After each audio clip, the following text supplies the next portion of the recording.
What's good, everyone? It's your boy CYL back again with another Final Heroes video. Let me tell you something, okay? I haven't really been playing Fate all that much, if I'm just being blunt. So, I honestly don't really have too much of a care for CYL coming up. I mean, I do like Byleth, but I feel like if you have Miss Saving, which I tried, but yeah. I feel like CYL is always a scam. The initial banner, I should say, because I mean it's always enticing with the whole multiple sparks. That's cute and whatever. But the realistic factor is, unless you get stupid lucky, it is never worth it to pull on CYL just for one spark, because those CYL banners always come back on a Hero Fest. They always come back. Like, how many times have we got a rerun of Brave Edelgard? I was able to plus 10 Brave. I didn't even spark on the last CYL one. And I have a plus 10 Brave Edelgard.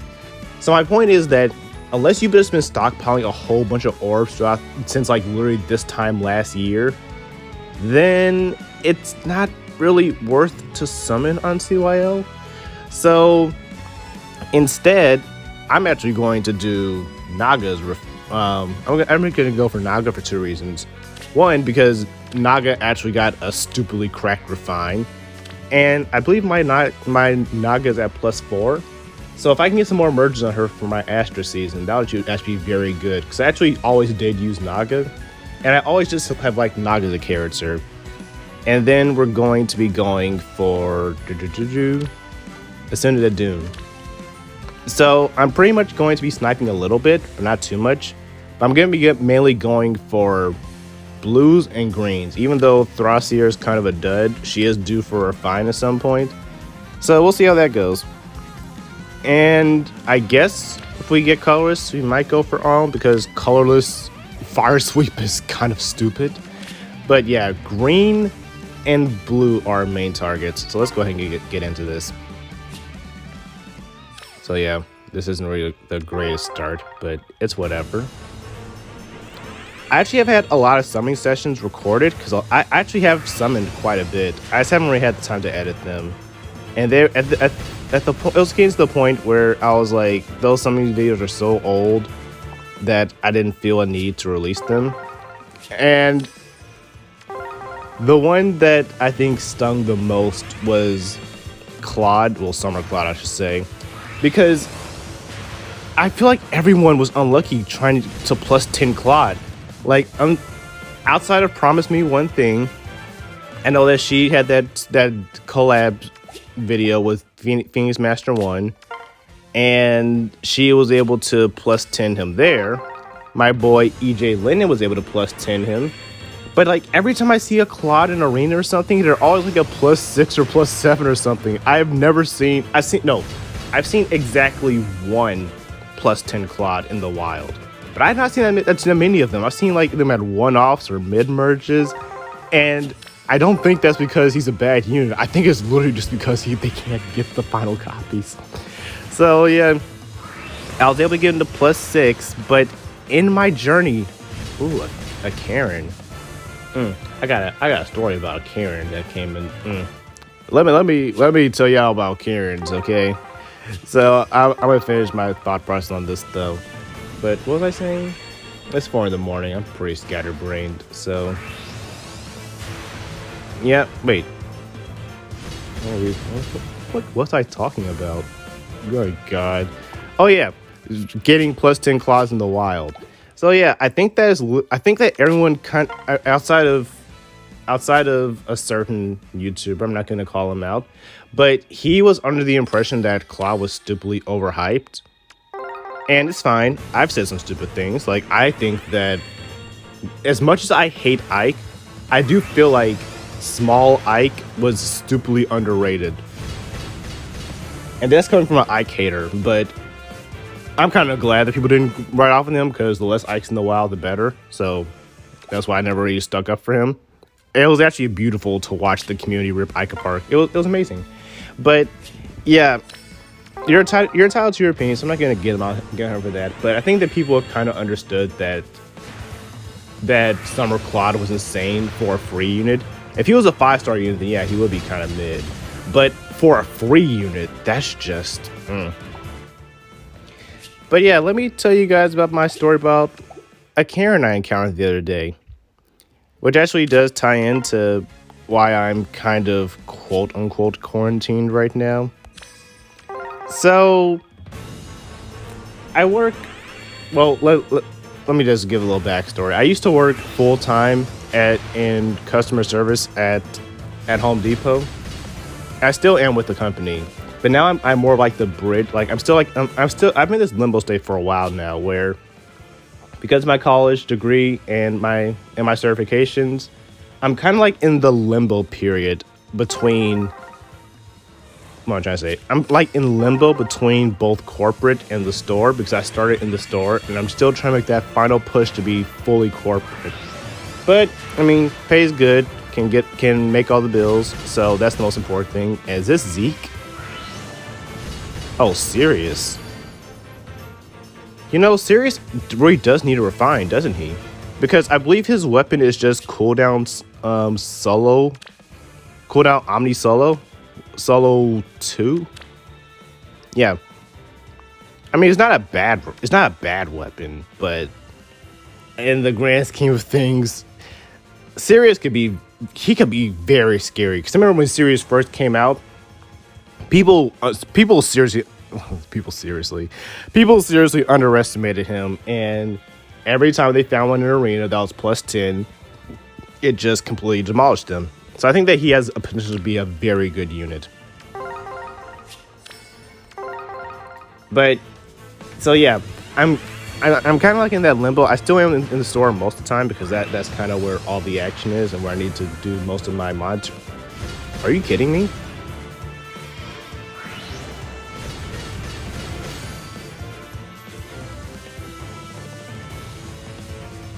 Well then, what are your IVs? Oh, that is a perfect Delthea if I've ever seen one. Fun fact about Delthea, guys. Delthea is the first time I spin in Fae. Because the Shouts of Valentia banner came out, and Delthea had amazing resistance for the time, amazing attack, amazing speed, and her only weakness was defense. Just like in Shouts of Valentia. So... And she was the only way to buff dragon units, and I've always loved dragon units. So she was on beast units for her ability with Dark Warrior, to give +6 to allies for a turn. That was like literally your only way to buff them, because Ninian gave defense, which I never got a Ninian, so that was off the table. And you use Delthea for attack. So yeah, Delthea is the first time I ever spin at Fae. So she was the catalyst for my downward spiral, if you want to put it like that, even though it sounds so depressing. I kind of hope that it is not right here, because I don't know, when you start building a pity rate, and you know what, that's fine, despite what I was just saying. I was just saying that it feels a little bad that when you build a pity rate and then you just get the unit, it's only a one-off copy. I feel like I could have just got a better use of luck right there. Also, my Gunther is at +7, which is why I'm also going for Gunther as well. Because if I do have an Odor to kill off to give her green dual Cav 4, I'm not going to kill my Odor until she's +10. You know, let's go ahead and go for and who was on red? Erica and Creed. They both got pretty solid refines, but I'm personally good. So we're just gonna back out. So yeah, what I was saying about the Karen, right? So I'm in the store a lot, right? So I believe it was Tuesday. Yeah, it was Tuesday. On Tuesday, I always take my lunches at home because the store is only 5 minutes away from my house. And my very first time when I started working there, where I was fully on the store side, I was the only one who worked in lumber, because lumber is where I started. And they're like, oh, you're the only one who can drive the forklift. You're the only one who can do this. It's customer waiting. I need you to come off your lunch and do that. And this is my first day in lumber, by the way. So Ever since then, I was like, you guys are never pulling me off my lunch ever again. Because I always feel like that was very unprofessional. I felt like when you're on lunch and when you're on break, that's your time. That's the time that the company gives you.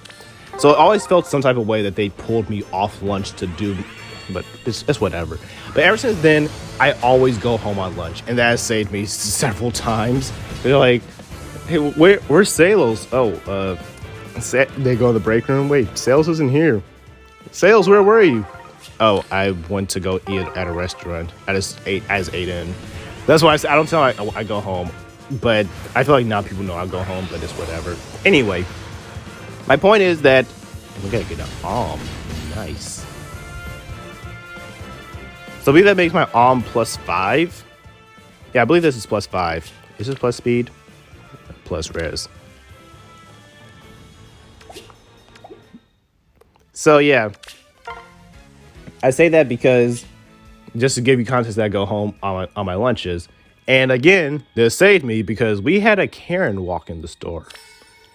And let me tell you what this Karen did.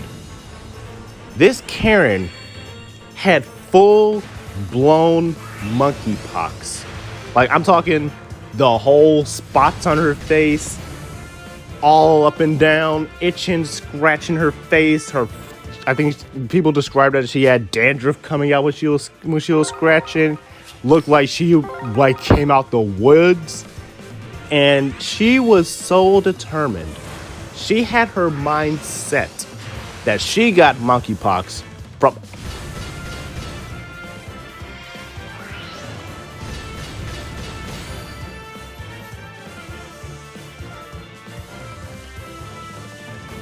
You guys think I'm joking. You guys literally think I'm joking when I tell you guys I get the same 5-star units over and over again. When I tell you I +10 these units by accident, you guys do not believe me. If I did not press record and I just popped up with a +7 Delthea, you guys are gonna be like, oh, Salos, when did you pull for Delthea? I didn't pull for Delthea. She just came. Yeah, sure. You be pulling for these units. I don't believe you. I really shouldn't have deleted that Claude video because now I'm gonna tell you guys. You know what? Maybe I... Wait, did I? Okay, I didn't screw up. Let me just show you something real quick, okay? Where's this stupid unit? Where's this stupid unit?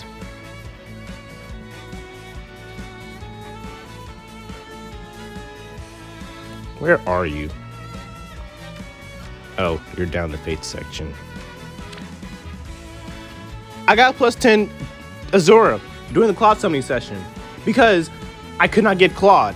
And I got 3 Azura. She started at +6. I got 3 of them. She got to +9. So I said, F the Claude. I went to the Azura banner because she was on a revival. And I was +10 her. You guys think I'm joking on this type of stuff. I really wish I didn't delete that video now. I really should have posted that Claude video. You guys could have saw my... I was just in such a bad mood because of how things were going that I just didn't want to post it. If I'm being honest, I just didn't want to post it. So, but I'm kicking myself. I should have just went ahead and posted it. But yeah, I have +10 Azure. I've been planning to make a hero of the week on her for quite some time now. But I'm off for the next 5 days because of what I'm about to explain to you guys. Let me get back into the story. So she was just dead set. She was late. She had made up in her mind. She was focused. There was no convincing her that she got monkeypox at this Home Depot. So she went up cursing a storm, throwing things around, full-blown monkeypox everywhere. And she said, you guys gave me monkeypox. And because you guys gave me monkeypox, I am going to infect everyone in this store with monkeypox. She started chasing around other customers. She started running up on people. She started trying to infect management, trying to contain her. Luckily we have some pretty good security. So security is literally built to take care of Karens in situations like this. So it wasn't a thing but chicken wing for them. They were able to contain the situation pretty well and escort her out the store. And then I came back, I see the front doors is police taped off. And I'm like, did bro die here or something? What is going on? Why can't I go? So okay, let's go through the back door. So then they gave me the whole rundown on what happened, and I was like, bro, what? What are y'all doing? What? So, yeah. I was supposed to go to my brother-in-law's grandpa's birthday today. He's celebrating 85 years of life. But they've been very selective on who can visit their grandpa, because he is an at risk. My very first Adune. I'm so happy. My very first Adune. I wanted this unit so bad, and I had to skip her. It hurt me. It hurt me on a personal level to skip a Bonnie Blade unit, let alone a Bonnie Blade unit who became meta defining. Oh god, she looks so great. I am so happy I got this unit. I finally have her. Now all I need is to get her. Oh my gosh, that art is so good.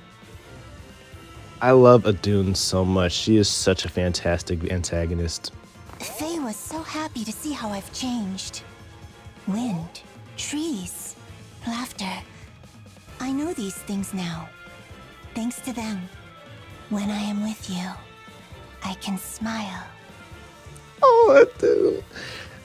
This girl's went through so much. She has been through so much pain and torment.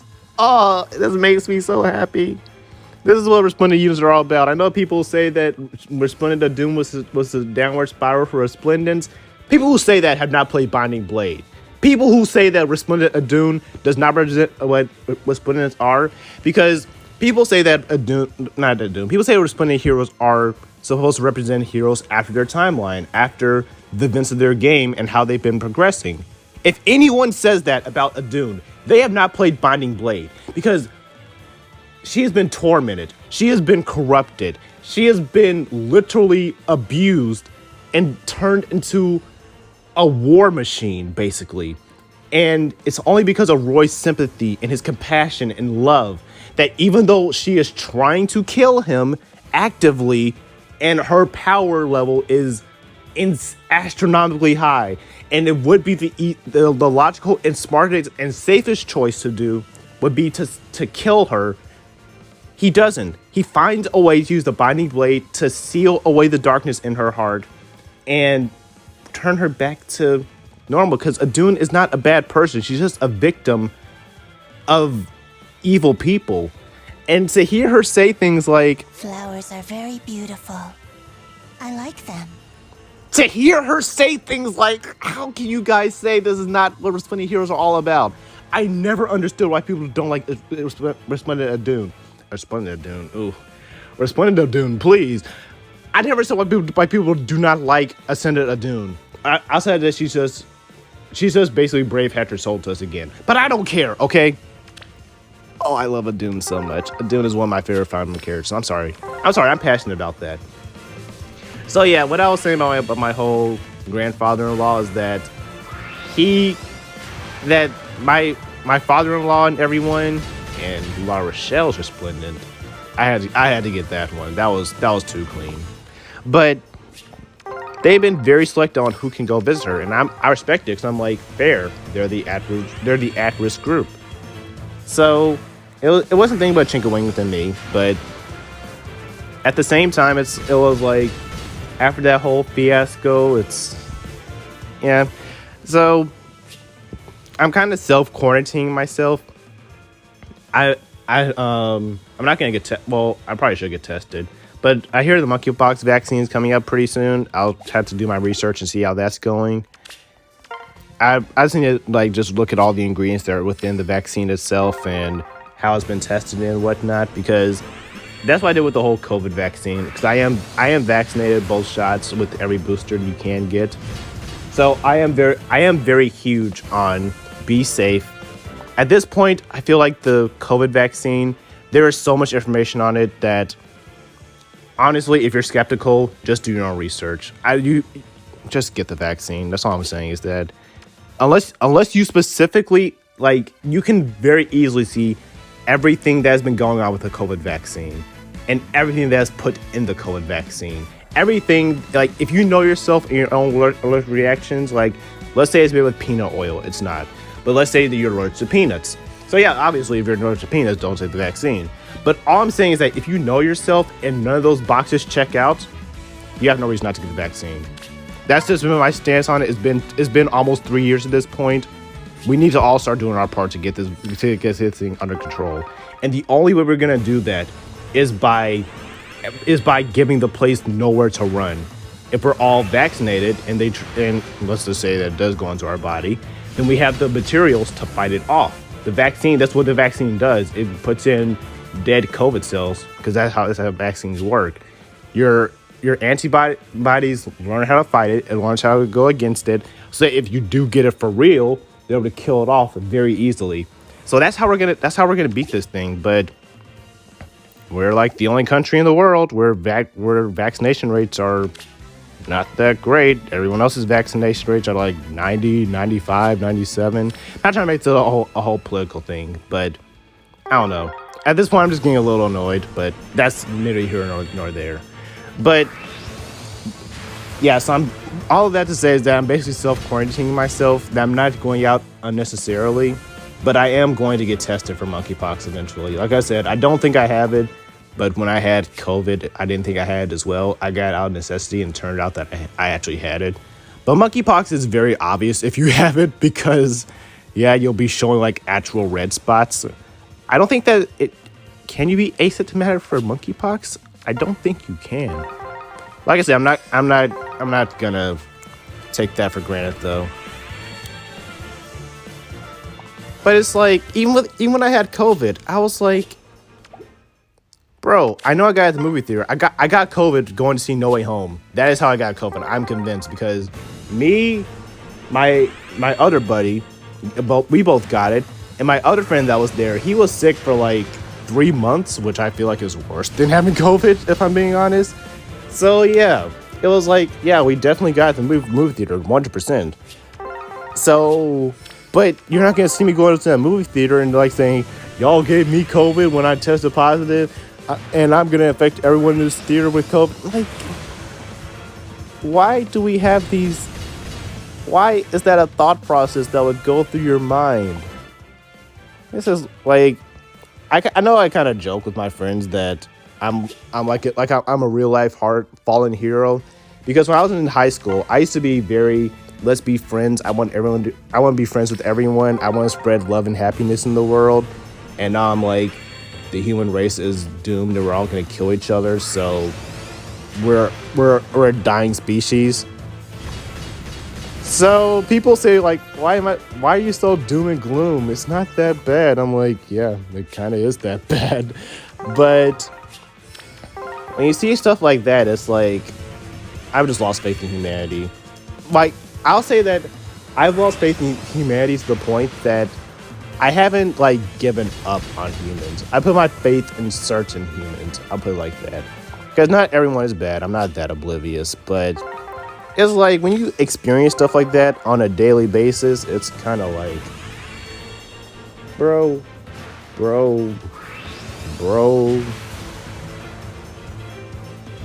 And we're gonna get Edelgard.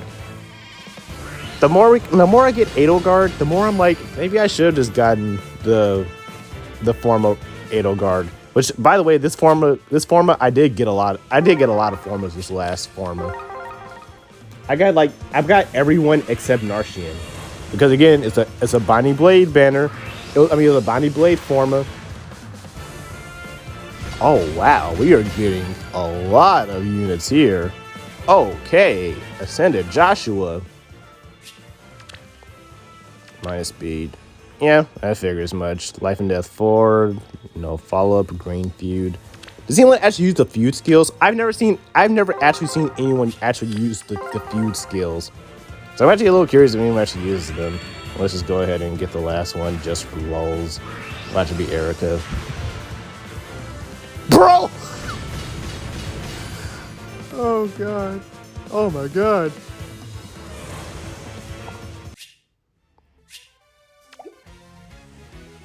Bro! What is this god tier circle?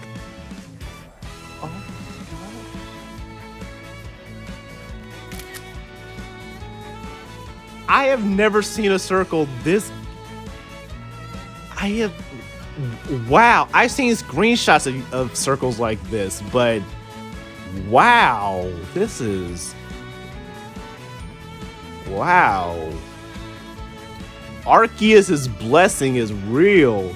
Arceus has blessed 2022 for me. Outside of the accursed, the two banners that I feel like were actually cursed were the Spring Banner and Summer Banner. Those were like the only two banners that I feel like were actually cursed.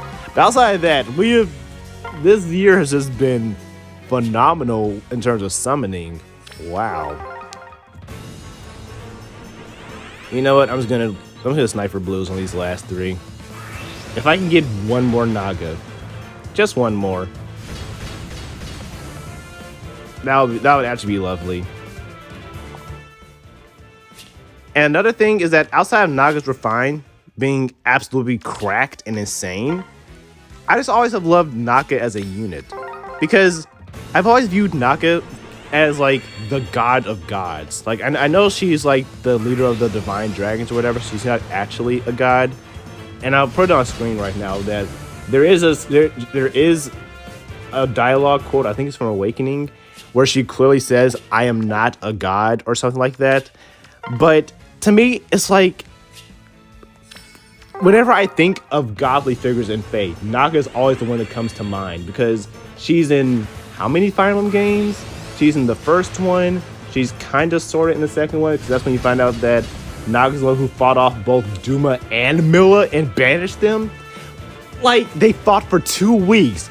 Naga held off both Duma and Milla for 2 whole weeks and kicked them out. Like, bro, Naga is... when I heard that, I was like, bro, Naga is that chick. And I feel like her portrait art is like some of the most beautiful in the entire game. It looked like a mural on stained glass in a church. And I've been to some old churches, so I know how those stained glass murals look. Like her art is just that. It's like that godly. I'm not even gonna think about it. Oh, I almost. You know what, Adun? Not today, baby girl. But we're actually gonna go with you. You.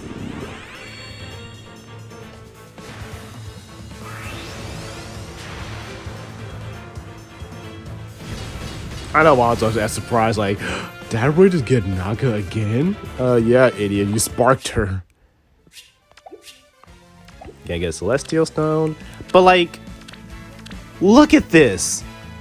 Look at this. This is by far my favorite artwork in the entire game. No cap. This art right here. They have maybe Summer Ursula. I think she also comes very close.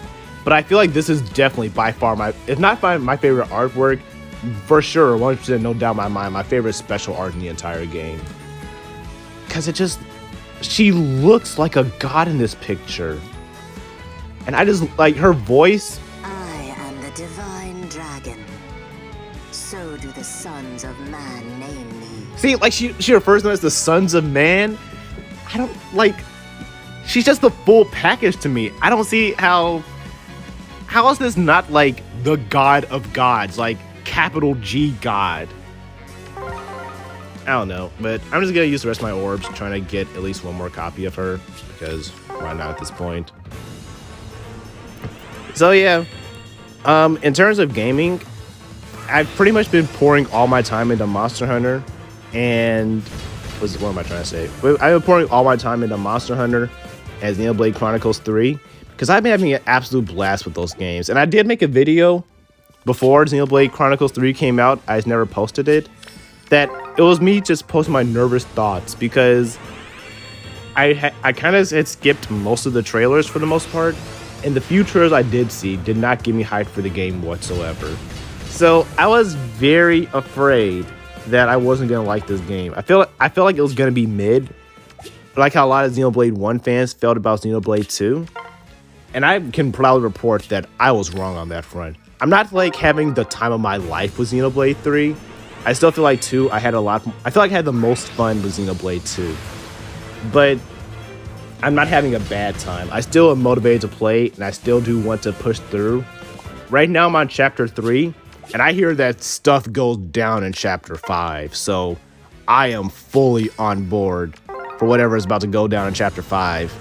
Because I have been seeing so many memes, like, I feel like it's chapter 5 and chapter 7 I've seen the most things on. No spoilers in the comments, please. But I am just so excited to see what strings they're gonna pull. And you guys will definitely see my reaction to chapter 5. Because what I'm gonna do is that I have been putting my thoughts on Xenoblade 3 on my Instagram story at Salos. Bro, I know who this is. I know who this is.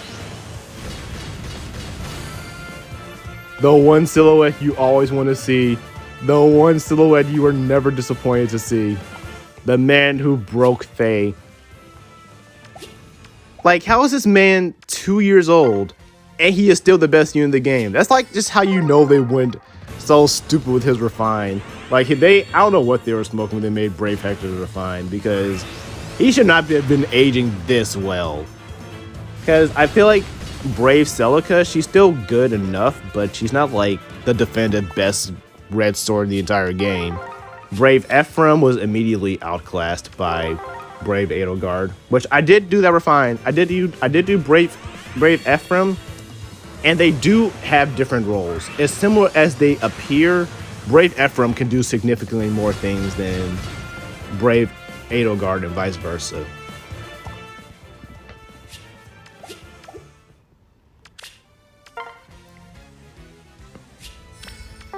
We're at 7%. Hopefully I can break this before this ends. If I'm not, I'm gonna be a sad boy. Marcy.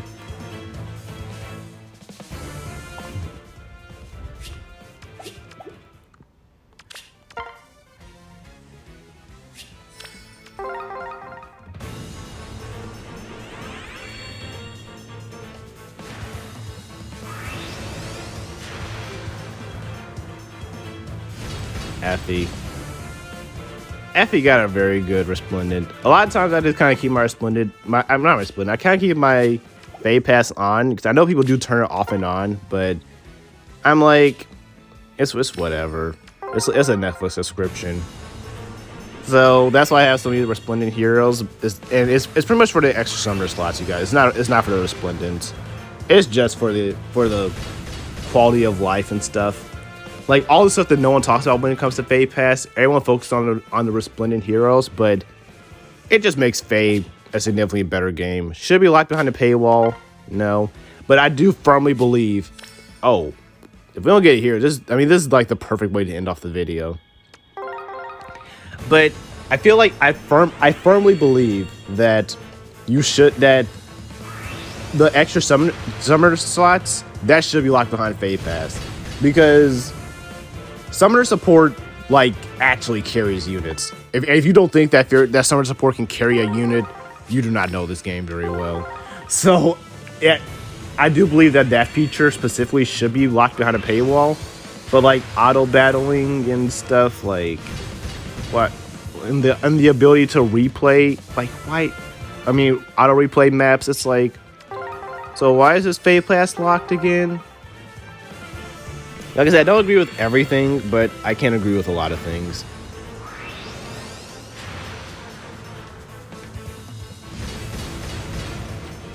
A part of me was kind of hoping that we'd get lucky and get like quadruple Naga, but that'll be, we can't push our luck that hard.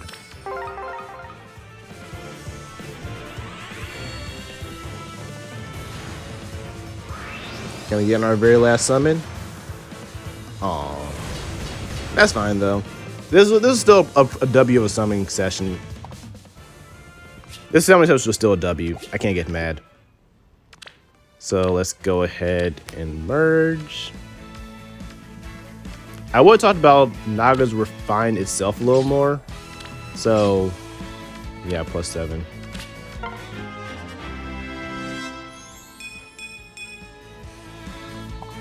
plus 5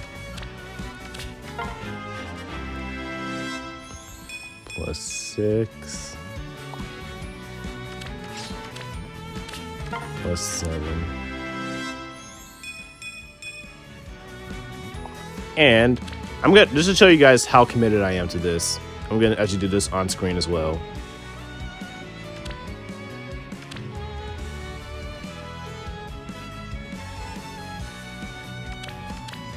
You guys see, it's my last one.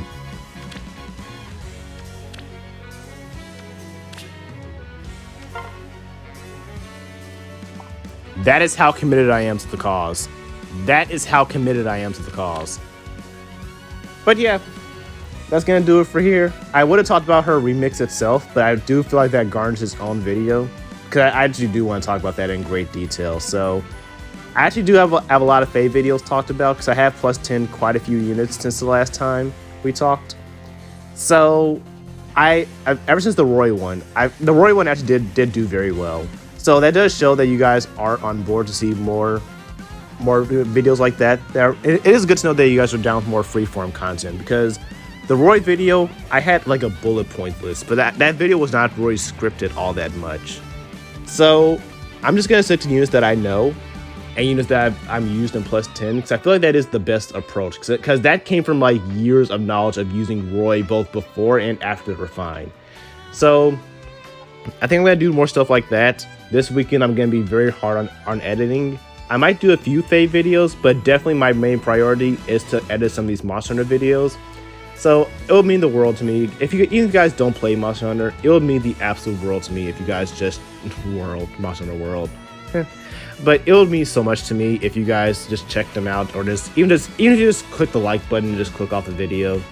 It would mean so much, because I do want to, as long as YouTube is a passion project and I'm not making that much money off of it, I do really want to just show.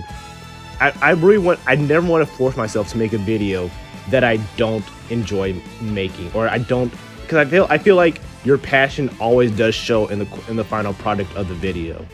So that's why I've been so against like making Faye content, because my heart is not in Faye. But at the same time, I don't hate the game. You guys still see I'm summoning. You guys still see I'm like building units. So I'm not at the point where I don't like playing Faye. When I get to that point, I will let you guys know. But I'm not quite there, but at the same time, I'm not like super passionate about making videos for it. But I know you guys enjoy them. So as long as I know that enjoyment is there, I don't mind doing it. But my true passions, I'm being 100% honest with you guys, are in Monster Hunter right now. So if you guys could show those videos some love, and you guys can still, I hope that you guys can still feel that same energy you felt with my Faye videos in my Monster Hunter videos, because I'm gonna try to put my heart and soul into those videos. But all that being said, I've been here long enough. I'm not sure how long the summoning session is. So thank you guys so much for watching, and I will catch you guys in the next one. Till then, deuces.